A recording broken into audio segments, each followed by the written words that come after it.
Il y a près de 2000 ans, un homme écrivait depuis les marges du pouvoir. Ce n'était pas un moine retiré dans le désert, ni un philosophe qui prêchait dans les rues. C'était un homme du monde, un homme pris dans les tensions de l'histoire, au cœur d'un empire instable sous un empereur cruel. Il s'appelait Sénèque, et malgré les compromissions de sa vie, il a laissé derrière lui une œuvre d'une rare sincérité. Sénèque ne prêchait pas la perfection. Il ne se présentait pas comme un sage détaché de tout. Il doutait, il tombait, il se contredisait parfois, mais dans ses lettres à Lucilius, ses méditations personnelles envoyées comme des confessions, il touchait à quelque chose de fondamental.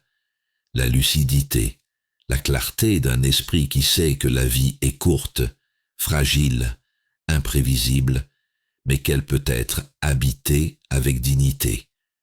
Et cette lucidité, aujourd'hui, nous en avons plus que jamais besoin. Dans un monde d'hyperstimulation, de performance permanente, de vide masqué par l'agitation, Sénèque nous tend un miroir. Il ne donne pas des recettes toutes faites. Il nous invite à revenir à l'essentiel.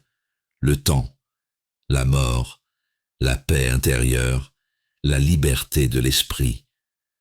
Voici pour notre époque quelques-unes de ces leçons les plus précieuses. Partie 1. Le temps est ta seule vraie richesse. Ce n'est pas que nous ayons peu de temps, mais que nous en perdons beaucoup. Sénèque commence là où tout commence, et où tout s'arrête, le temps.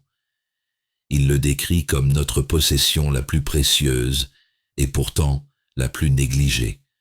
Nous défendons notre argent, notre maison, notre réputation avec ardeur. Mais le temps, nous le laissons filer comme s'il était infini. Nous agissons comme si nous avions des siècles devant nous, comme si demain était garanti. Or, chaque jour perdu à vivre sans conscience, chaque heure dilapidée dans des préoccupations vides, est une heure de vie qu'on ne récupérera jamais. Sénèque ne parle pas ici de productivité. Il ne s'agit pas de remplir son agenda, mais de vivre en présence, en intention, en profondeur. Car un seul jour pleinement vécu vaut mieux qu'une décennie vécue par distraction.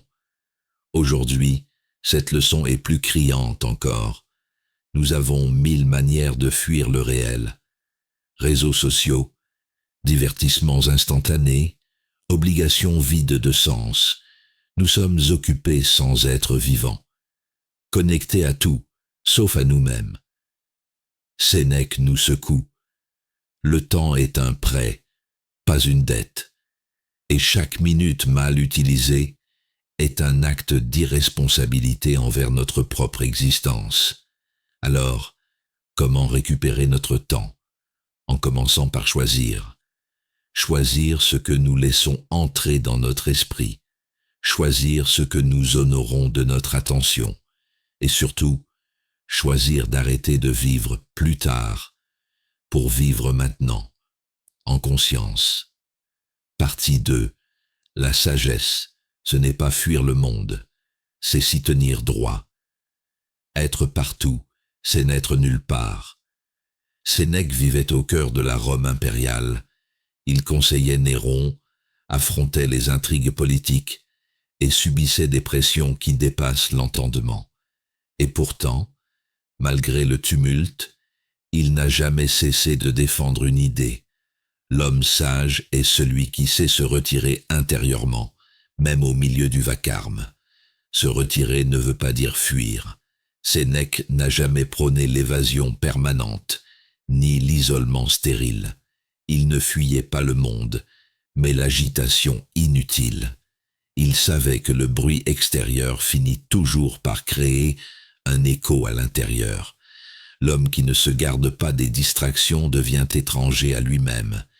Il vit au rythme des autres, des attentes, des bruits, des modes, et il perd de vue sa boussole intérieure. Aujourd'hui, nous ne sommes pas dans un palais romain, Mais nous vivons dans un monde où chaque seconde est une sollicitation, notification, comparaison, actualité, image continue. Et au milieu de ce flux, nous perdons notre présence à nous-mêmes. Nous perdons la profondeur au profit de la vitesse. Nous sommes partout, tout le temps, et donc nulle part. Sénèque nous invite à retrouver notre centre, à nous construire un espace intérieur inviolable. Ce n'est pas égoïste, c'est vital, car sans ancrage intérieur, nous devenons vulnérables à toutes les tempêtes. Revenir à soi, c'est un acte de résistance. C'est dire « je choisis de penser par moi-même », de ressentir avec justesse, de vivre avec discernement. Et c'est là, selon Sénèque, que commence la vraie liberté. Partie 3. La paix intérieure est un combat, mais c'est le seul qui vaille la peine. Ce n'est pas parce que les choses sont difficiles que nous n'osons pas, c'est parce que nous n'osons pas qu'elles sont difficiles. Sénèque ne promet pas une vie paisible. Il sait que la vie est dure, que l'injustice, la perte, la maladie, la mort, tout cela est inévitable. Mais il affirme une chose essentielle. La manière dont nous vivons ces épreuves dépend de nous. Il ne nie pas la douleur, il ne méprise pas les émotions, mais il nous dit ceci: tu peux souffrir sans être brisé, tu peux tomber sans perdre ta dignité, tu peux perdre ce que tu possèdes, sans perdre ce que tu es. Et pour cela, il faut entamer une discipline intérieure, une forme de courage psychique, celui de ne pas tout laisser entrer, de ne pas répondre à tout, de choisir tes pensées comme tu choisirais tes aliments. Dans un monde qui valorise la réactivité, l'excitation, la réaction immédiate, Sénèque nous appelle à la maîtrise. Non pas par froideur, mais par puissance.